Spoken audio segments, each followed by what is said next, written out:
ആപ്കി അദാലത്തിൽ film star Farhan അക്തറിന്റെ മേലുള്ള കുറ്റാരോപണം ഇദ്ദേഹം തന്റെ തെറ്റുകളിൽ നിന്ന് പാഠം ഉൾക്കൊള്ളുന്നില്ല എന്നുള്ളതാണ്.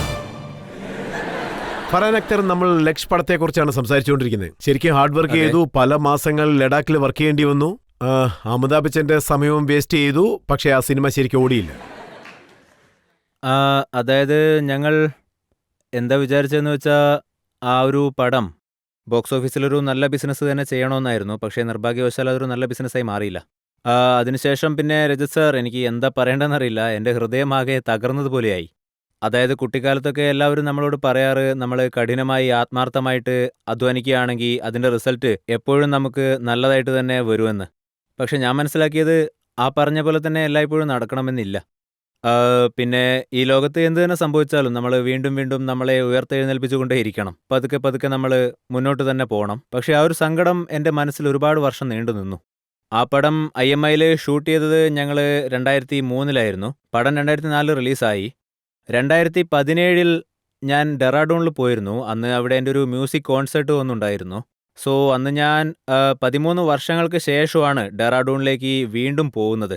ഞാൻ IMIയെ കോൺടാക്ട് ചെയ്തിട്ട് പറഞ്ഞു, ഞാനിപ്പോൾ ഡെറാഡൂണിലേക്ക് വരുന്നുണ്ട്, ഒന്ന് IMI വിസിറ്റ് ചെയ്യാൻ ആഗ്രഹമുണ്ട് എന്നൊക്കെ. അവിടെ ഞാനൊരിക്കൽ ഷൂട്ടിങ്ങിന് വന്നിരുന്നു, ഞാൻ അവിടെയുള്ള ആളുകളെയൊക്കെ ഒന്ന് കാണാൻ ആഗ്രഹിക്കുന്നു എന്ന് പറഞ്ഞു. വീണ്ടും ആ ലൊക്കേഷനൊക്കെ ഒന്ന് കാണണമെന്നും പറഞ്ഞു. അവർ ഞങ്ങളെ വളരെ സ്നേഹത്തോടെ വളരെ ബഹുമാനത്തോടെ അങ്ങോട്ടേക്ക് റിസീവ് ചെയ്തു. ഞങ്ങളെ ആ സ്ഥലം മുഴുവനും അവർ ചുറ്റിക്കാണിച്ചു. പിന്നെ അവിടെ ഒരു പുതിയ മെസ്സ് ഉണ്ടാക്കിയിരുന്നു, വിക്രം ഭദ്ര മെസ്സ്. ഞങ്ങളെ അങ്ങോട്ടേക്കും ക്ഷണിച്ചു. പിന്നെ അവിടെ ഉണ്ടായിരുന്ന എല്ലാ കേഡറ്റ്സും എല്ലാവരും കൂടി ഒന്നിച്ചു കൂടി. അവരേകദേശം ഒരു 400-500 പേര് കാണും. പിന്നെ അവിടെ ഒരു 2 വാക്ക് സംസാരിക്കാൻ ഞങ്ങളോട് അവർ ആവശ്യപ്പെട്ടു. അപ്പോൾ ഞാൻ അവരോട് പറഞ്ഞു, അതായത് ഞാൻ പണ്ട് ചെയ്ത ലക്ഷ്യ എന്ന പേരുള്ള മൂവി എന്തിനു വേണ്ടിയാണ് ചെയ്തതെന്ന് വെച്ചാൽ, കാരണം എൻ്റെ അച്ഛൻ അദ്ദേഹം 2001 കാർഗിൽ പോയിരുന്നു. പിന്നെ അവിടെ ഈ ഫോളിൻ സോൾജിയർ, ഈ കാർഗിൽ മെമ്മോറിയൽ അദ്ദേഹം പുഷ്പചക്രം ആദരവോടെ അർപ്പിച്ചു.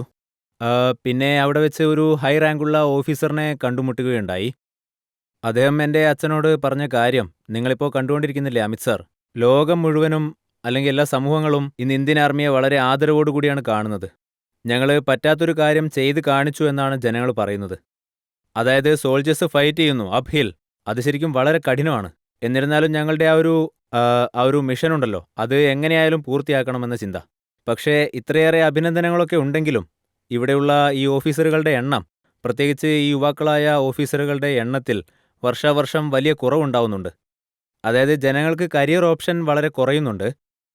അപ്പോൾ എൻ്റെ അച്ഛൻ എന്താ പറഞ്ഞതെന്ന് വെച്ചാൽ, യുവാക്കളെ യുവതികളെയൊക്കെ ഇൻസ്പയർ ചെയ്യുന്നതിന് വേണ്ടി ഒരു സിനിമയുടെ കഥ എഴുതാമെന്ന് പറഞ്ഞു. സോ അങ്ങനെ അദ്ദേഹം ലക്ഷ്യ എന്ന പടം എഴുതി. ആ പടത്തിൻ്റെ കഥ കണ്ട് ഞാൻ വളരെ ഇൻസ്പയർഡായി. അങ്ങനെ സ്ക്രിപ്റ്റ് എഴുതി, പിന്നീട് പടം എടുത്തു. പിന്നെ നിങ്ങൾ പറഞ്ഞ പോലെ ബോക്സ് ഓഫീസിൻ്റെ കാര്യം, അത് എന്താണോ സംഭവിക്കേണ്ടത് അത് സംഭവിച്ചു കഴിഞ്ഞു. ഞാൻ അവിടെ വെച്ച് ഈ ഒരു കഥ അവരോട് പറഞ്ഞു. അപ്പോൾ അവിടെ ഞങ്ങളുടെ കൂടെ മേജർ സാർ ഉണ്ടായിരുന്നു. അപ്പോൾ അദ്ദേഹം എൻ്റെ അടുത്തൊന്ന് മൈക്ക് വാങ്ങി പറഞ്ഞു, ഫർഹാൻ സാർ, നിങ്ങൾക്ക് ഞാനൊരു കാര്യം കാണിക്കാമെന്ന്. ശേഷം അദ്ദേഹം ഒരു കേഡറ്റിനോടൊരു കാര്യം ചോദിച്ചു. അതെന്താണെന്ന് വെച്ചാൽ, നിങ്ങളെല്ലാവരും ഒരു കാര്യം ഇപ്പോൾ പറയണം. അതായത് ഇവിടെയുള്ള ഇത്രയും പേരിൽ അദ്ദേഹം ഒരു ലിസ്റ്റൊക്കെ എടുത്തു, എത്ര പേര് ലക്ഷ്യപടം കണ്ട ശേഷം മിലിറ്ററിയിലേക്ക് വന്നു എന്ന്. ശേഷം അവിടെ ഉണ്ടായിരുന്ന ഒരു 60% ജവാന്മാർ കൈ ഉയർത്തി പറഞ്ഞു, ഞങ്ങൾ ലക്ഷ്യ കണ്ടിട്ടാണ് ഇതിൽ ചേർന്നതെന്ന്.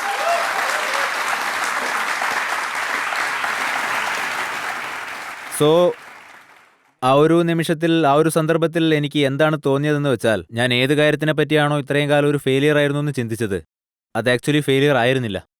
പിന്നെ ഒരു കാര്യം കൂടി ഞാൻ മനസ്സിലാക്കി, അതായത് ഞങ്ങളൊക്കെ ഫിലിം ഇൻഡസ്ട്രിയിലുള്ളവരാണ്, ഞങ്ങളെല്ലാവരും മുംബൈയിൽ തന്നെ കഴിയുന്ന ആളുകളാണ്. സോ അവരൊക്കെ കൂടുതലായിട്ടും ബിസിനസ്സിനെ പറ്റിയും ബോക്സ് ഓഫീസിനെ പറ്റിയൊക്കെയാണ് ചർച്ച ചെയ്യാറ്.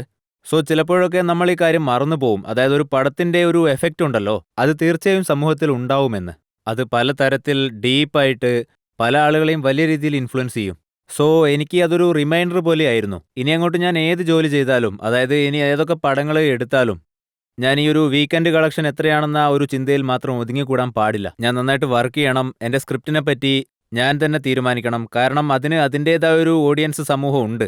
അവരിന്നല്ലെങ്കിൽ നാളെ തീർച്ചയായും അത് കാണും. അതാണ് എനിക്ക് പ്രധാനം. നോക്കൂ, നോർമലി ഫിലിം ഇൻഡസ്ട്രിയിൽ ഇങ്ങനെയാണ് കരുതാറുള്ളത്. കൊമേഴ്ഷ്യലി സക്സസ് ആയില്ലെങ്കിൽ, പണം സമ്പാദിച്ചില്ലെങ്കിൽ, അപ്പോൾ അങ്ങനെയുള്ള സിനിമകളിൽ കൈവെക്കാൻ പാടില്ലെന്ന് പൊതുവെ പറയാറുണ്ട്. അതെ. പക്ഷേ താങ്കൾ വീണ്ടും ലഡാക്കിലേക്ക് പോയി, പിന്നെ വാർ ബേസ് ചെയ്ത് സിനിമ എടുത്തു, വീണ്ടും ആ കാര്യം തന്നെയാണ് ചെയ്യുന്നത്. ആക്ച്വലി എനിക്ക് ലഡാക്ക് വലിയ ഇഷ്ടമാണ്. അതുകൊണ്ട് ശരിക്കും ഇതിനെപ്പറ്റി എന്താ പറയാനുള്ളതെന്ന് വെച്ചാൽ ലക്ഷ്യയ്ക്ക് വേണ്ടിയാണ് ഞാൻ ആദ്യം ലഡാക്ക് പോയേ. അതിനുശേഷം ലഡാക്കിൽ പോയത് ബാഗ് മിൽക്ക ബാഗിന് വേണ്ടി, പിന്നെ ഇപ്പോൾ എക്സോബീസ് ബഹദൂറിന് വേണ്ടിയും. പിന്നെ ഈ കഥകളൊക്കെ എങ്ങനെയുള്ളതാണെന്ന് വെച്ചാൽ അതിന്റെ ഷൂട്ടിംഗ് നടത്തേണ്ട സ്ഥലത്തിനൊരു പ്രാധാന്യമുണ്ട്. അതിപ്പോൾ ചന്ദ്രനിൽ വെച്ച് ഷൂട്ട് ചെയ്യണമെന്ന് പറഞ്ഞാൽ ഞങ്ങൾ അവിടേക്കും പോകാൻ തയ്യാറായിരുന്നു. അതെ, സത്യം കിട്ടും.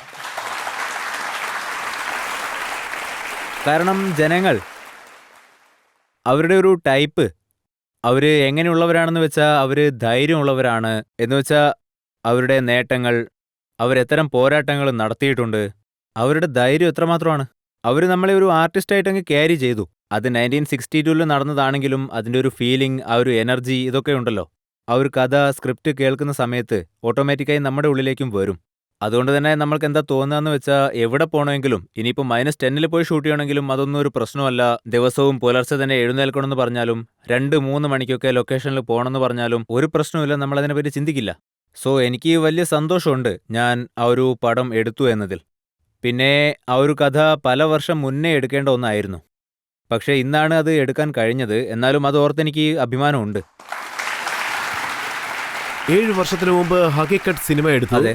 പക്ഷെ അതും ഇതേ സിനറി ലെവലിൽ തന്നെയാണ് ഉള്ളത്. പക്ഷെ അവരത് സ്പെസിഫൈ ചെയ്തില്ല. അതെ, അപ്പോൾ അത് സ്പെസിഫൈ ചെയ്തില്ല. പക്ഷേ അതിൻ്റെ ഒരു ഇൻസ്പിറേഷൻ നോക്കുകയാണെങ്കിൽ അത് എടുത്തത് എൻ്റെ ഓർമ്മ ശരിയാണെങ്കിൽ 1964 65 ആണ്. ആ സമയത്താണ് റിലീസായത്. ആ സമയത്ത് ഇന്ത്യ ചൈന വാർ നടന്നിരുന്നു. അതായത് ആ ഒരു വാർ നടന്ന സമയത്ത് നമുക്ക് അതിൽ ജയിക്കാൻ കഴിഞ്ഞില്ല. ആ സമയത്ത് ഒരു മോറൽ നോക്കുകയാണെങ്കിൽ നമ്മുടെ മൊത്തം മോറലും കുറച്ച് ഡൗൺ ആയിരുന്നു. സോ അദ്ദേഹം പറഞ്ഞു നമ്മൾ ഇതേപോലൊരു പടം എടുക്കണം. ഈ ഒരു പാട്ട് അതിലേതായിരുന്നു, മേരെ വതൻ കോ ലോഗോം, ജറാ ആക്കോ മേ ഭർലോ പാനി. ഇത് നമ്മുടെ രാജ്യത്തെ ഒരു വലിയ വിഷമത്തിൽ നിന്ന് അതെ ലിഫ്റ്റ് ചെയ്തു. ഈ പാട്ടും ഈ പടവും രണ്ടും അതിന് സഹായിച്ചു. പിന്നെ അതൊരു വളരെ നല്ല പടം തന്നെയാണ്. അപ്പോ താങ്കൾ എന്തിനാണ് എടുത്തത്?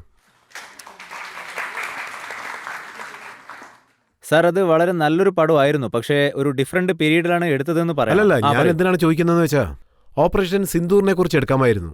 നമ്മൾ അതിൽ ജയിച്ചു. പക്ഷെ 62 വാറിൽ നമ്മൾ തോറ്റുപോയി. അത് ബേസ് ചെയ്ത് എന്തിനാണ്? പക്ഷേ സാർ, ഈ 62 വാറിൽ നമ്മുടെ ഏറ്റവും വലിയൊരു വിജയം എന്ന് പറയാവുന്നത് ഈ ഒരു ബാറ്റിലായിരുന്നു. സോ ഇത് വളരെ പ്രധാനപ്പെട്ട കാര്യമായിരുന്നു. അതായത് ആ ഒരു സാഹചര്യത്തിൽ പോലും, അതായത് ആ സമയത്ത് ഇന്ത്യ എല്ലായിടത്തും തോൽവി നേരിടുമ്പോഴും അതുപോലൊരു സ്ഥലം ഉണ്ടായിരുന്നു. ആ സ്ഥലത്ത് അവരെ തോൽപ്പിക്കാൻ കഴിഞ്ഞില്ല. അവിടെ ഒരു പോസ്റ്റ് ഉണ്ടായിരുന്നു, അതവർ നഷ്ടപ്പെടുത്തിയില്ല. സോ അതിൽ നിന്ന് നമുക്ക് ഈ ഒരു ഫീലിംഗ് ഉണ്ടാവും. അതായത് ജീവിതത്തിലെ കാര്യങ്ങൾ ഈ വാറിനെ പറ്റി മാത്രമല്ല, നമ്മുടെ ജീവിതത്തെപ്പറ്റി ഉണ്ട് എന്ന്. സോ നിങ്ങളുടെ ജീവിതത്തിലും ഇതുപോലുള്ള സംഭവങ്ങൾ ഉണ്ടാവും. ചില സമയത്ത് നിങ്ങളുടെ ജീവിതത്തിലും ഇതുപോലുള്ള സംഭവങ്ങൾ നടന്നിട്ടുണ്ടാവും. അതിൽ നിങ്ങൾ പലതവണ തോറ്റിട്ടുണ്ടാവും. എന്നാൽ ഒരുപക്ഷെ നിങ്ങൾ സെയ്താൻ സിംഗിനെ പോലെ, അദ്ദേഹത്തിന്റെ 120 പട്ടാളക്കാരെ പോലെ നിങ്ങളുടെ ഉള്ളിൽ ധൈര്യം ഉണ്ടെങ്കിൽ പിന്നെ നിങ്ങൾക്ക് എത്തരത്തിലുള്ള ആളുകളെയും നിങ്ങൾ ഒന്നിച്ചു നിൽക്കുകയാണെങ്കിൽ അവർക്കെതിരെ നിങ്ങൾക്ക് പോരാടി ജയിക്കാൻ സാധിക്കും. അതൊരു ഇൻസ്പിറേഷൻ ആണ് സർ. അതെ, പക്ഷേ താങ്കളുടെ പ്രൊമോഷൻ കണ്ടപ്പോൾ എനിക്ക് തോന്നിയത് എന്താണെന്ന് വെച്ചാൽ നമ്മുടെ 120 വീരയോദ്ധാക്കൾ ഏകദേശം 3000 ചൈനക്കാരെ തോൽപ്പിച്ചിരിക്കുകയാണ്. ഇതെങ്ങനെ ജനങ്ങൾ വിശ്വസിക്കും? സർ, ഇത് എങ്ങനെയാണെന്ന് വെച്ചാൽ ആക്ച്വലി എൻ്റെ അച്ഛൻ പറയാറുണ്ട്, ഇത് ഈ ട്രൂത്തിന്റെ കാര്യത്തിൽ, അഥവാ യാഥാർത്ഥ്യത്തിലും പിന്നെ ഫിക്ഷനിലും നമ്മൾ ഒരു കാര്യം ജസ്റ്റിഫൈ ചെയ്തേ തീരൂ. ഒരുപക്ഷെ ഞാൻ കഥ എഴുതുകയാണെന്ന് നോക്കി, ഇപ്പം ഞാൻ എഴുതുകയാണ്, ഇവിടെ നിന്നൊരു മനുഷ്യൻ ചാടിയെന്ന്. ഒരു ചെറുക്കൻ 15ാമത്തെ നിലയിൽ നിന്ന് താഴെ വീണിട്ട് അവനൊരു ചെറിയ സ്ക്രാച്ച് മാത്രമേ ഉള്ളൂ. പിന്നെ അവൻ എഴുന്നേറ്റ് അതും തുടച്ചുകൊണ്ട് അവന്റെ പാട്ടിന് പോയി. പക്ഷേ ഇതൊരു സിനിമയിൽ കാണിക്കുകയാണെങ്കിൽ എന്താ പറയുക? എങ്ങനെ 15ാമത്തെ നിലയിൽ നിന്ന് വീണിട്ട് ഒന്നും പറ്റിയില്ല എന്ന് ചോദിക്കും. പക്ഷേ ഇതേ കാര്യം നിങ്ങൾ ഒരു ന്യൂസ് പേപ്പറിൽ വായിക്കുകയാണെങ്കിൽ, അതായത് ഒരാൾ 15 നിലയുള്ള കെട്ടിടത്തിൽ നിന്ന് വീണിട്ട് ഒന്നും പറ്റിയില്ല എന്ന്, ചിലപ്പോൾ നിങ്ങളത് വിശ്വസിക്കും. Truth allows you to do things that fiction does not allow. So ഈ കഥയ്ക്കകത്ത് നടന്നത് അത് എത്രമാത്രം സത്യമാണോ അത് നിങ്ങൾക്ക് വിശ്വസിക്കാൻ പറ്റുന്നില്ല. ഇത് റൈറ്റർക്ക് എഴുതാൻ പറ്റില്ല അവരെന്താ ചെയ്തത് എന്ന്, അവരെങ്ങനെ ജയിച്ചു എന്ന്. സോ ഈ കാര്യങ്ങളൊക്കെ തന്നെ ബാക്കിയുള്ള സോൾജേഴ്സിന്, അതുപോലെ ആംഡ് ഫോഴ്സസിന്, നമ്മുടെ സൊസൈറ്റിക്ക് എങ്ങനെ അറിയാൻ പറ്റും അവിടെ നടന്നത് ഇതൊക്കെയാണ് എന്ന്? ഈ കാര്യങ്ങളൊക്കെ വളരെ അത്ഭുതകരമാണ്. ഞാൻ ഈ ജോയ് ഓഫ് ഡിസ്കവറിയെ ഓഡിയൻസിന് നൽകാൻ പോവുകയാണ്. അവർ പടം കാണുകയാണെങ്കിൽ എന്താ സംഭവിച്ചതെന്ന് അവർക്ക് മനസ്സിലാക്കാൻ പറ്റുമെന്ന് വിശ്വസിക്കുന്നു. താങ്കൾ പറഞ്ഞത് ശരിയാണ്, വിശ്വസിക്കാൻ കുറച്ച് ബുദ്ധിമുട്ടാണ്. ഒരു സിനിമയിൽ ഇങ്ങനെ കാണിക്കുകയാണെങ്കിൽ, അതായത് ഒരു പ്ലെയിൻ ക്രാഷ് ആകുന്നു, അതിൽ 262 പേരിൽ ഒരാൾ മാത്രമേ തിരിച്ചു വരുന്നുള്ളൂ. അതെ, തീർച്ചയായും ഈ അടുത്തും അങ്ങനെ ഒരു സംഭവം നടന്നിരുന്നു. പക്ഷേ ഇതൊക്കെ സിനിമയിൽ കാണിക്കുകയാണെങ്കിൽ എല്ലാവരും പറയും ഇതൊക്കെ നടക്കാത്ത കാര്യമാണെന്ന്. പക്ഷെ നടക്കും. റിയൽ ലൈഫിൽ നോക്കുകയാണെങ്കിൽ നടക്കുന്ന ഒരുപാട് കാര്യങ്ങൾ അത് ലോജിക്കലാവണമെന്ന് ഒരു നിർബന്ധവുമില്ല. സോ 1962 ഇങ്ങനെ ഒരു സംഭവമാണ് നടന്നത് എന്ന് പറയാം. പക്ഷേ ഈ സിനിമയെക്കുറിച്ച് ചില കോൺട്രവേഴ്സീസും വന്നിരുന്നു. യാദവ് മഹാസഭയിലുള്ള ജനങ്ങൾ എന്താണ് പറയുന്നതെന്ന് വെച്ചാൽ അഹീർ റെജിമെന്റിനെ താങ്കൾ ശരിക്ക് കാണിച്ചില്ലെന്ന്. ഫോക്കസ് പൂർണ്ണമായും മേജർ ഷെയ്ത്താൻ സിംഗിന്റെ മുകളിലായിരുന്നു. ഒരുപക്ഷെ ഞാൻ വെറും മേജർ ഷെയ്ത്താൻ സിംഗ് ഭാട്ടിയെ പറ്റി മാത്രമായിരുന്നു ആ പടം എടുത്തത് എങ്കിൽ എനിക്ക് ടൈറ്റിലും ഷെയ്ത്താൻ സിംഗ് എന്ന് വെക്കാമായിരുന്നു. അതെനിക്ക് ഈസി ആയിട്ടുള്ള കാര്യമായിരുന്നു. ഇതിലൊരു കോൺട്രവേഴ്സി ഉണ്ടാവുമായിരുന്നില്ല. എല്ലാവരും പറയും ഷെയ്ത്താൻ സിംഗിനെ പറ്റിയുള്ള പടം മാത്രമാണ് അതെന്ന്. പക്ഷേ ഈയൊരു പടം മുഴുവൻ കമ്പനിയെ പറ്റിയായിരുന്നു. അതുകൊണ്ട് തന്നെ ഞങ്ങൾ ഇട്ട പേര് എക്സോബീസ് ബഹദൂർ എന്ന. കാരണം ബാക്കിയുള്ളവർക്കും അവർക്കും ആ ഒരു ബാറ്റിൽ ജയിക്കുന്നതിൽ വലിയൊരു പങ്ക് തന്നെ ഉണ്ട്. തീർച്ചയായും ഉണ്ട്. അവർക്കെല്ലാവർക്കും ഈക്വലായിട്ടുള്ളൊരു പങ്ക് അതിലുണ്ട്. പിന്നെ ഈ അടുത്തായിട്ട് ഒരു ട്രെയിലർ, അത് കുറച്ച് ദിവസം മുന്നെയാണ് ഇറങ്ങിയത്. അതിലൊരു ക്യാരക്ടർ എന്താ പറയുന്നതെന്ന് വെച്ചാൽ ഞങ്ങളാണ് അഹീർ, സ്നേഹത്തോടെ ചോദിച്ചാൽ ജീവൻ വേണമെങ്കിലും തരും, പക്ഷേ രാജ്യത്തെ സംബന്ധിച്ച കാര്യമാണെങ്കിൽ 1 അല്ല 100 ജീവനുകൾ കൊടുക്കാനും ഞങ്ങൾ തയ്യാറാണ്. ഇതായിരുന്നു ആ ഡയലോഗ്. സോ അതായത് ഒരു ഒരു ഒരു പയ്യനുണ്ടായിരുന്നു. അവനെന്നെ ഒരുപാട് നാളുകളായിട്ട് ട്രോൾ ചെയ്തുകൊണ്ടിരിക്കുകയായിരുന്നു. അവൻ പറഞ്ഞു, നിങ്ങൾ ഹീറോയെ പറ്റി ഒന്നും പറഞ്ഞില്ല, ഹീറോയുടെ പേരിൽ എന്തുകൊണ്ടാണ് പണം എടുക്കാത്തത് എന്നൊക്കെ ചോദിച്ചു. ഇന്നലെ ട്രെയിലർ ഇറങ്ങിയതിന് ശേഷം അവൻ്റെ ഒരു മെസ്സേജും എനിക്ക് വന്നിരുന്നു. അവൻ പറഞ്ഞു, ഫർഹാൻ സാർ, നിങ്ങൾ ഈ ഒരു ഡയലോഗ് ആദ്യം ടീസറിൽ ഇട്ടിരുന്നെങ്കിൽ ഇങ്ങനൊരു പ്രൊട്ടസ്റ്റ് നടക്കില്ലായിരുന്നല്ലോ എന്ന്. ഞാൻ താങ്കളുടെ കൂടെ ഒരു നല്ല കാര്യം ഷെയർ ചെയ്യാൻ ആഗ്രഹിക്കുകയാണ്. അതായത് നമ്മുടെ judge retired major general Sanjay Suri sir, ഇദ്ദേഹം കൊമോർ റെജിമെന്റ് ആണ്. Thank you. താങ്കൾ ഈ സിനിമയെക്കുറിച്ചോ അല്ലെങ്കിൽ ഫീൽഡിനെ കുറിച്ചോ എന്തെങ്കിലും പറയാൻ ആഗ്രഹിക്കുന്നുണ്ടോ? തീർച്ചയായിട്ടും. നിങ്ങൾ സംസാരിച്ചുകൊണ്ടിരിക്കുമ്പോൾ തന്നെ എനിക്ക് ഇടയ്ക്ക് കയറി സംസാരിക്കണമെന്നുണ്ടായിരുന്നു. ഞാൻ കമ്മീഷണറായപ്പോൾ സെൻട്രലിലേക്ക് പോയി. അപ്പൊ മേജർ ഷെയ്ത്താൻ സിംഗ്, അദ്ദേഹത്തിന്റെ കഥ, അദ്ദേഹത്തിന്റെ ബാറ്റിലിന്റെ കഥ, അവിടെ അദ്ദേഹത്തിന്റെ റേഡിയോ സെറ്റ് ഉണ്ടായിരുന്നു, ഹെൽമെറ്റ് ഉണ്ടായിരുന്നു, പിന്നെ ഡയറിയും ഉണ്ടായിരുന്നു. അതൊക്കെ കണ്ടപ്പോൾ വളരെ മോട്ടിവേഷണൽ ആയിട്ട് തോന്നി. പിന്നെ ഇന്ന് നിങ്ങൾ എടുത്ത ഈ പടം യഥാർത്ഥത്തിൽ എന്റെ കമ്പനിയിൽ, എന്റെ ബറ്റാലിയനിൽ 50% പോയി. പിന്നെ ഞാനും പോയിരിക്കുന്നു. അങ്ങനെയുള്ള സ്ഥലത്തേക്ക് പോകുമ്പോൾ അവിടെ എന്ത് കിട്ടുന്നുവോ അത് കഴിക്കണം. പിന്നെ ഞങ്ങൾ എല്ലാവരും ഒന്നിച്ചിരുന്ന് ചോള റൊട്ടി കഴിക്കും. അത് ഒരു വിചിത്രമായ കഥയാണ്, അത്ഭുതകരമായ കഥയാണ്. ഒരു സോൾജർ അവന്റെ കുടുംബത്തെ തന്നെ മറന്ന്, രാജ്യം, അവന്റെ സംസ്കാരം, അവന്റെ മുൻഗാമികളെക്കുറിച്ച് ആലോചിച്ച് ജീവൻ ത്യജിക്കാൻ പോലും തയ്യാറാകും. ഇക്കാലത്ത് ഇങ്ങനെയുള്ള ഒരു പടം അത്യാവശ്യമാണ്. Thank you sir, thank you. കണ്ടില്ലേ, മേജർ സാറിന്റെ അടുത്തുനിന്ന് ഇത്രയും വലിയൊരു സർട്ടിഫിക്കറ്റ് താങ്കൾക്ക് കിട്ടി. ഇതിൽ കൂടുതൽ എന്താ വേണ്ടത്? അല്ല, എനിക്കിപ്പോ കുറച്ച് റിലാക്സ്ഡ് ആയിട്ട് തോന്നുകയാണ്. കാരണം അദ്ദേഹത്തിന്റെ റൂളിംഗ് നന്നായിരുന്നു. പബ്ലിക്കിൽ ആർക്കെങ്കിലും എന്തെങ്കിലും ചോദിക്കാനുണ്ടോ? 20 വർഷം മുന്നേ നിങ്ങളുടെ ലക്ഷ്യ എന്നൊരു പടം ഇറങ്ങിയിരുന്നു. അത് ലഡാക്കിലാണ് ഷൂട്ട് ചെയ്തിരുന്നത്. ഇപ്പോ മറ്റൊരു മൂവി കൂടെ ഇറങ്ങാൻ പോവുകയാണ്, എക്സോബീസ് ബഹദൂർ. അതിന്റെ ഷൂട്ടിങ്ങും ലഡാക്കിലാണ് നടക്കുന്നത്. സോ എനിക്ക് ചോദിക്കാനുള്ളത്, അന്നത്തെയും ഇന്നത്തെയും ലഡാക്കിന് എന്താണ് വ്യത്യാസമുള്ളത്? അതെ, ഒരുപാട് വ്യത്യാസമുണ്ട്. പ്രത്യേകിച്ച് ഇൻഫ്രാസ്ട്രക്ചറിന്റെ കാര്യത്തിലൊക്കെ വലിയ വ്യത്യാസം തന്നെയാണുള്ളത്. ലക്ഷ്യയുടെ ഷൂട്ടിങ്ങിന് ഞങ്ങൾ ലഡാക്കിൽ പോയിരുന്ന സമയത്ത് അവിടുത്തെ ഒരു അവസ്ഥ എന്തായിരുന്നു എന്ന് വെച്ചാൽ അവിടെ ഒരു സിമ്മിനും റേഞ്ച് കിട്ടുമായിരുന്നില്ല.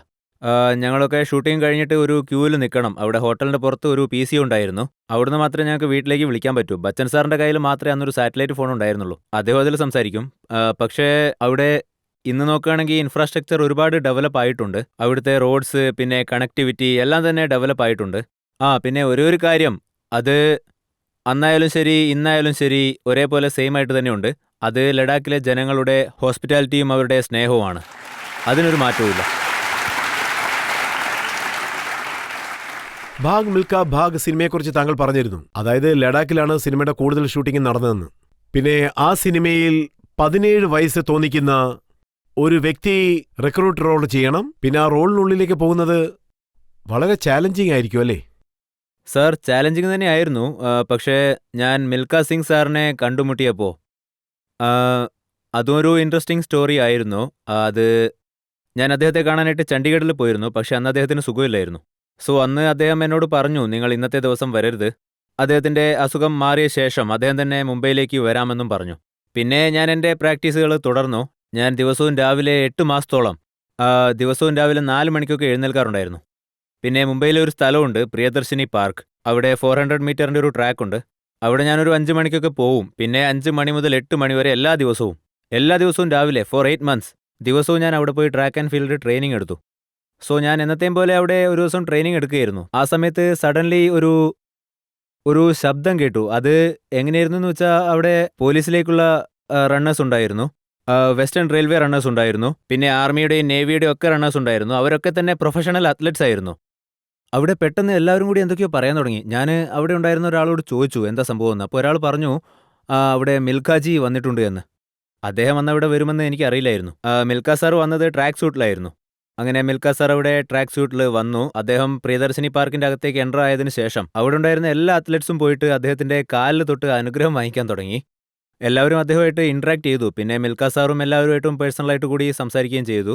നീ എന്ത് ഡിസിപ്ലിനാണ് ഫോളോ ചെയ്യുന്നത്, നീ എത്ര ദൂരം ഓടാറുണ്ട്, അല്ലെങ്കിൽ നീ ബോക്സറാണോ അല്ലെങ്കിൽ വേറെന്തെങ്കിലും ആണോ. അങ്ങനെ കറക്റ്റ് 2 മണിക്കൂർ നേരം ഞാൻ മിൽഖ സാറിന് വേണ്ടി അവിടെ വെയിറ്റ് ചെയ്തു. അദ്ദേഹമാണെങ്കിൽ അവിടെ 2 മണിക്കൂറോളം അവിടെയുള്ള ആളുകളായിട്ട് സംസാരിച്ചുകൊണ്ടേ ഇരിക്കുകയായിരുന്നു. അദ്ദേഹം അവരെ തോന്നിപ്പിച്ചതേ ഇല്ല, അതായത് അദ്ദേഹം ഒരു ബിസി മനുഷ്യനാണ്, അദ്ദേഹത്തിന് പല സ്ഥലത്തും പോകാനുണ്ട് എന്നൊന്നും. അദ്ദേഹം എല്ലാവരുമായിട്ടും ടൈം സ്പെൻഡ് ചെയ്തു. It was an amazing thing to say. അതിനുശേഷം അദ്ദേഹം എന്നെ കാണാൻ വന്നു. യാ, അമേസിംഗ്. സോ പതിയെ പതിയെ എനിക്ക് മനസ്സിലായി, അതായത് എത്തരത്തിലുള്ളൊരു വ്യക്തിയെയാണ് നമ്മൾ പോർട്രേ ചെയ്യാൻ പോകുന്നത് എന്ന്. ഒന്നും പറയാതെ തന്നെ ആ കാഴ്ചയിലൂടെ മനസ്സിലായി. ശേഷം അദ്ദേഹം വന്നു, ഞങ്ങൾ രണ്ടുപേരും മീറ്റ് ചെയ്തു. കണ്ട ഉടനെ ഞാൻ പറഞ്ഞു, മിൽഖ സാർ നിങ്ങളെ കണ്ടതിൽ വളരെ സന്തോഷമായി എന്ന്. അപ്പോൾ അദ്ദേഹം പറഞ്ഞു, വരൂ ബാക്കി കാര്യങ്ങൾ നമുക്ക് ജോഗിങ് ചെയ്തുകൊണ്ട് സംസാരിക്കാമെന്ന്. സോ അദ്ദേഹത്തിന് അപ്പോഴും ഒരു 17-year-old അത്ലറ്റിന്റെ മൈൻഡായിരുന്നു. ആ അത്ലറ്റ് എന്നും അദ്ദേഹത്തിൻ്റെ ഉള്ളിലുണ്ടായിരുന്നു. അപ്പോൾ ഞാനെന്താ വിചാരിച്ചെന്ന് വെച്ചാൽ, അദ്ദേഹത്തിന് അറ്റ് ദാറ്റ് ടൈം അദ്ദേഹത്തിന് പോലും അദ്ദേഹത്തിൻ്റെ വയസ്സറിയില്ല. അപ്പോൾ അദ്ദേഹം തീർച്ചയായിട്ടും ഒരു ലേറ്റ് 70s ആയിരുന്നു. സോ അദ്ദേഹത്തിന് ലേറ്റ് 70s അത്രയ്ക്കും യങ്ങായിരിക്കാൻ കഴിഞ്ഞെങ്കിൽ ഞാൻ എൻ്റെ 30s അപ്പോൾ എനിക്കും എൻ്റെ 70ലേക്ക് പോകാൻ പറ്റുമല്ലോ. സോ അങ്ങനെയായിരുന്നു ഞാൻ അദ്ദേഹത്തെ അപ്രോച്ച് ചെയ്തത്. അല്ല, താങ്കൾക്ക് പഞ്ചാബി സംസാരിക്കാൻ അറിയില്ല, മാത്രമല്ല സിഖ് സമൂഹത്തിന്റെ ഒരു അനുഭവവും താങ്കൾക്കില്ല. താങ്കൾ മുംബൈയിലുള്ള ഒരു വ്യക്തിയാണ്. അതെ, അതിന് ഞാൻ ഒരുപാട് കഷ്ടപ്പെടേണ്ടി വന്നു. എൻ്റെ പഞ്ചാബി ഡയലോഗിൻ്റെ ഒരു കോച്ച് ഉണ്ടായിരുന്നു. അദ്ദേഹത്തിൻ്റെ കൂടെ ഞാൻ എൻ്റെ എല്ലാ ഡയലോഗ്സും അതുപോലെ ചെറിയ ചെറിയ എക്സ്പ്രഷൻസ് ഒക്കെ ഉണ്ടാവും, അതും പിന്നെ ചെറിയ മൂവ്മെൻറ്റ്സും അതൊക്കെ തന്നെ പ്രാക്ടീസ് ചെയ്യുമായിരുന്നു. എല്ലാം അദ്ദേഹം എനിക്ക് പറഞ്ഞു തന്നു. പക്ഷെ ഞങ്ങൾ ചണ്ഡീഗഡിൽ പോയപ്പോൾ അവിടെ വളരെ ഇൻട്രസ്റ്റിംഗ് ആയിട്ടുള്ള ഒരു സംഭവം നടന്നു. അവിടെ വെച്ച് പ്രസ് കോൺഫറൻസ് നടന്നു. അന്ന് മിൽഖ സാർ, അദ്ദേഹത്തിൻ്റെ കയ്യിൽ അദ്ദേഹത്തിൻ്റെ ഷൂസ് ഉണ്ടായിരുന്നു. അത് റോം ഒളിമ്പിക്സിൽ അദ്ദേഹം ധരിച്ചിരുന്നതാണ്. അതെനിക്കന്ന് അവിടെ വെച്ച് അദ്ദേഹം ഗിഫ്റ്റായിട്ട് തന്നു. യാ, വണ്ടർഫുൾ. അതിനുശേഷം അവിടെ മീഡിയ ഉണ്ടായിരുന്നു. ചോദ്യങ്ങൾ ചോദിക്കാനായിട്ടാണ് വന്നത്. അദ്ദേഹവും പറഞ്ഞു ചോദ്യങ്ങളുണ്ടെങ്കിൽ ചോദിച്ചോളൂ എന്ന്. സോ അതിൽ ഒരു ലേഡി ഉണ്ടായിരുന്നു, ഒരു ലോക്കൽ ന്യൂസ് പേപ്പറിൽ നിന്ന് വന്ന ലേഡി. അവർ ഡയറക്ടർ രാകേഷ് മെഹ്റോട് ചോദിച്ചു, രാകേഷ് സാർ, താങ്കൾ മിൽഖ സാറിനെ പറ്റി ഒരു പടം എടുക്കുകയാണ്, അദ്ദേഹം ഒരു പഞ്ചാബിയാണ്, പിന്നെ എന്തുകൊണ്ട് താങ്കൾ ഒരു പഞ്ചാബിയെ സെലക്ട് ചെയ്തില്ല? Why didn't you take a Sikh actor? അതായത് why are you casting somebody who is not all these? So Rakesh obviously അദ്ദേഹത്തിന്റെ ആക്ടറെ പ്രൊട്ടക്ട് ചെയ്യുമല്ലോ. അതുകൊണ്ട് അദ്ദേഹം വളരെ സ്വീറ്റ് ആയിട്ടുള്ള മറുപടി കൊടുത്തു. അങ്ങനെയല്ല, ഒരു ആക്ടർ ആകുമ്പോൾ എല്ലാ റോളുകളും ഫിറ്റ് ആവണം എന്നൊക്കെ അദ്ദേഹം അന്ന് അവിടെ പറഞ്ഞു. പക്ഷെ അന്ന് അവർ ചോദിച്ച ആ ഒരു ചോദ്യം എൻ്റെ മനസ്സിൽ ആഴത്തിൽ പതിഞ്ഞു. അതെ, സത്യമായിട്ടും. പിന്നെ അപ്പോൾ എനിക്കത് കുറച്ച് ഇറിറ്റേറ്റിംഗ് ആയിട്ടും തോന്നി. ദേഷ്യവും വന്നു, കാരണം എനിക്ക് ആ റോൾ ചെയ്യാൻ പറ്റില്ല എന്ന് അവർ പറയുന്ന പോലെ ഉണ്ടായിരുന്നു. പക്ഷേ ആ ഒരു ഫീലിംഗ് പോയതിനു ശേഷം ഞാൻ മനസ്സിലാക്കി, അതായത് ഈ ഒരു പടത്തിൽ മിൽഖയുടെ റോള് ആര് തന്നെ ചെയ്താലും ജനങ്ങളത് എങ്ങനെ ചെയ്തു എന്ന് മാത്രമേ പരിഗണിക്കൂ എന്ന് ഞാൻ ചിന്തിച്ചു. സോ അവർ ആ ഒരു ചോദ്യത്തിലൂടെ എനിക്ക് ഫ്യൂവലാണ് നൽകിയത്. അവരുടെ ഒരു കമൻറ്റ്, അതായത് ഇങ്ങനെ ഒരു പെൺകുട്ടി ചോദിക്കുന്നുണ്ട് എങ്കിൽ അതേപോലെ ആയിരക്കണക്കിന് ലക്ഷക്കണക്കിന് പേർ ഇതേ ചോദ്യം ചോദിക്കും, മിൽഖ റോളിൽ എന്നെ എന്തിന് സെലക്ട് ചെയ്തു എന്ന്. സോ ആ ഒരു ചോദ്യം എനിക്ക് ഒരുപാട് എനർജി തന്നു. ആ റോള് മികച്ച രീതിയിൽ തന്നെ ചെയ്യണമെന്ന് എനിക്ക് തോന്നി. ഒരുപക്ഷെ അവർ ആ ചോദ്യം ചോദിച്ചില്ലായിരുന്നെങ്കിൽ ഞാൻ അത്ര നന്നായിട്ട് ആ റോള് ചെയ്യില്ലായിരുന്നു. സോ അതെനിക്ക് വളരെ സഹായകരമായിരുന്നു. യഥാർത്ഥത്തിൽ താങ്കൾ എങ്ങനെ മിൽഖ സിംഗിനെ പോർട്രേറ്റ് ചെയ്തുവോ, അത് സത്യത്തിൽ വളരെ അത്ഭുതകരമായ റോളാണ്. താങ്കൾ ആ റോൾ വളരെ നന്നായിട്ട് ചെയ്തു. പക്ഷേ സിനിമയിൽ താങ്കൾ മിൽഖ സിംഗിനെ ഒരു റൊമാൻറ്റിക്കായി മാറ്റിയതായിട്ട് തോന്നുന്നു. ആക്ച്വലി ഇല്ല, അദ്ദേഹം വളരെ റൊമാൻറ്റിക് ആയിട്ടുള്ള ആൾ തന്നെയാ. പക്ഷേ പാട്ടൊന്നും പാടാറില്ല. പക്ഷേ നല്ല റൊമാൻറ്റിക് തന്നെയാ. എനിക്ക് നല്ല ഓർമ്മയുണ്ട്. അതായത് ഞങ്ങൾ അദ്ദേഹമായിട്ടും അദ്ദേഹത്തിന്റെ ഭാര്യയുമായിട്ടും ഒന്നിച്ചിരുന്ന് സംസാരിക്കുകയായിരുന്നു. സോ അതിൽ ഓസ്ട്രേലിയയിൽ വെച്ചൊരു സീനുണ്ടായിരുന്നു.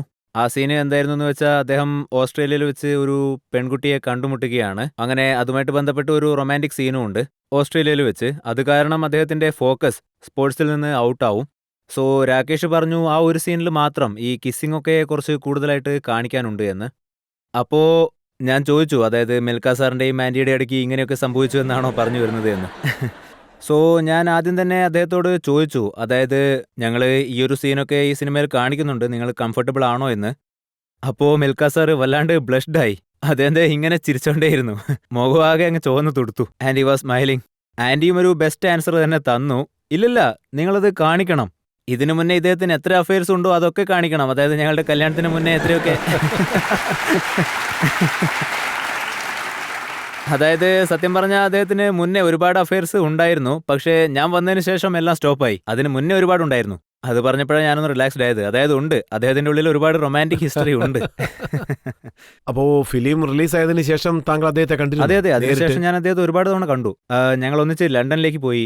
ഞങ്ങൾ ഒന്നിച്ച് ഒരുപാട് ടൈം സ്പെൻഡ് ചെയ്തിട്ടുണ്ട്. ഞാൻ എപ്പോഴൊക്കെ ചണ്ഡീഗഡിലേക്ക് പോയാലും അദ്ദേഹത്തെയും ഫാമിലിയും കണ്ടിട്ടേ വരാറുള്ളൂ. കൂടാതെ അദ്ദേഹം മുംബൈയിലേക്ക് വരുന്ന സമയത്തും എന്നെ അദ്ദേഹം കണ്ടിട്ട് മാത്രമേ തിരിച്ചു പോകാറുള്ളൂ.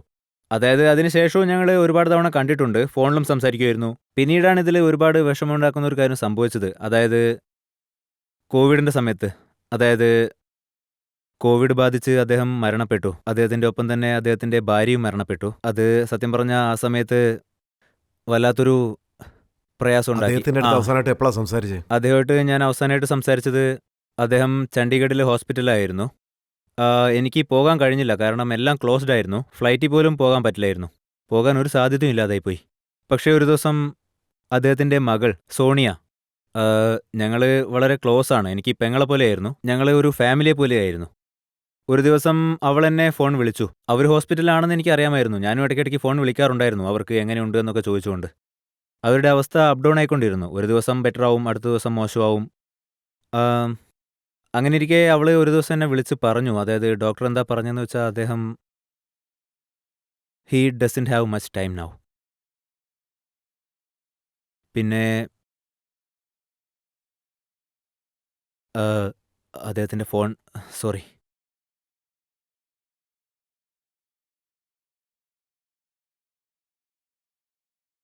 അവൾ അദ്ദേഹത്തിന് ഫോൺ കൊടുത്തു. അവൾ പറഞ്ഞു, ഞാൻ ഫോൺ അദ്ദേഹത്തിൻ്റെ കാതിൽ വെക്കാം, നിങ്ങൾക്ക് എന്തെങ്കിലും പറയണമെന്നുണ്ടെങ്കിൽ, ഗുഡ് ബൈ പറയണമെന്നുണ്ടെങ്കിൽ പറഞ്ഞോളൂ എന്ന്. So that was the last time I told him I loved him really. I am very sorry, എനിക്കവിടെ വരാൻ കഴിഞ്ഞില്ല. വേറെന്താ അത് എനിക്ക് ചെയ്യാൻ അങ്ങനെയുള്ള പറ്റുക? ഒരു സമയമായിരുന്നു. കോവിഡ് കാലഘട്ടം ആയതുകൊണ്ട് ആർക്കും പുറത്തു പോകാൻ പറ്റിയില്ല. പലർക്കും ഇങ്ങനെ അതെ. സംഭവിച്ചിട്ടുണ്ട്. പിന്നെ ഞങ്ങൾക്ക് താങ്കളുടെ ഫീലിങ്സ് മനസ്സിലാക്കാൻ പറ്റുന്നുണ്ട്. സിനിമ ചെയ്യുന്ന സമയത്ത് അദ്ദേഹത്തോടൊപ്പം ഒരു എമോഷണൽ ബോണ്ടിങ് താങ്കൾക്ക് ഏർപ്പെട്ട് കാണുമല്ലോ. അതെ സാർ, അത് സത്യമാണ്. ഐ മീൻ, ഞാൻ ഹോണസ്റ്റ് ആയിട്ട് പറയാം. അതായത് ഞാൻ absolutely I love my father, I respect my father, he's my father. പക്ഷേ ജീവിതത്തിന്റെ പല ഘട്ടങ്ങളിലും അദ്ദേഹത്തെ പോലെ ഒരുപാട് പേര് കടന്നു വന്നിട്ടുണ്ട്, ഒരു ഫാദർ ഫിഗറിനെ പോലെ. എല്ലാവരുടെയും ലൈഫിൽ അങ്ങനെ ഉണ്ടാവും. ആൻഡ് ഡെഫിനറ്റ്ലി മിൽഖ സാറും എനിക്ക് എൻ്റെ അച്ഛനെ പോലെയായിരുന്നു. ആഫ്റ്റർ മൈ ഫാദർ, അതെ, ആ ഒരു സ്ഥാനമായിരുന്നു.